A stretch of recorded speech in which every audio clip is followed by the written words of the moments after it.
14 અને 15 જાન્યુઆરીના પર્વને લઈને વડોદરા મહાનગરપાલિકા દ્વારા વડોદરા શહેરના વિવિધ બ્રિજો ઉપર GI તાર બાંધવામાં આવશે।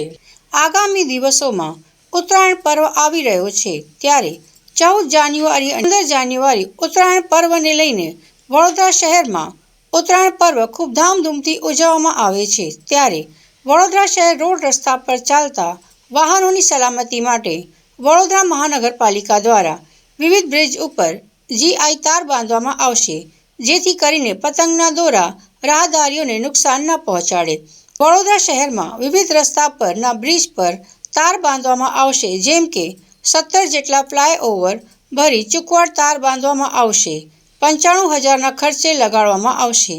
જેવી રીતે Amitnagar bridge, Urmi bridge, Chhani bridge, Pandya bridge, Fatehganj bridge, Dinesh mill bridge, Akota Dandiya Bazar bridge, Vadsar bridge, સોમા તળાવ બ્રિજ, પ્રતાપનગર બ્રિજ જેવા વિવિધ 17 જેટલા બ્રિજો પર તાર લગાવવામાં આવશે।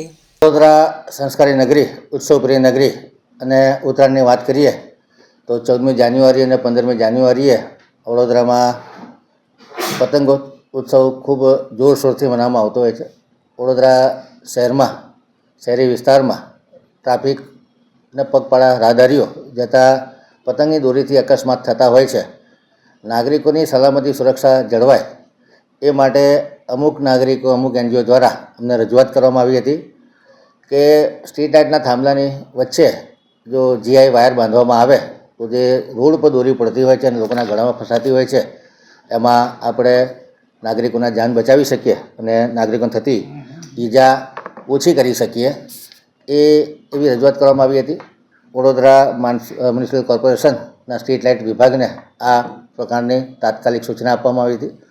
લગભગ વડોદરા શહેરમાં આવેલા અલગ અલગ ઝોનના 17 જેટલા flyover bridge, river overbridge Uttarayan તહેવારને અનુલક્ષી અને રાહદારીઓને અકસ્માત ન થાય એ રીતના GI વાયર લગાડવામાં આવ્યા છે। લગભગ 95,000 કરોડના ખર્ચે આ વ્યવસ્થા ઊભી કરવામાં આવી છે। ખાસ કરીને ઉત્તર ઝોનની વાત કરીએ તો Amitnagar bridge, Urmi bridge, Fatehganj bridge, Lalbaug bridge, Chhani bridge.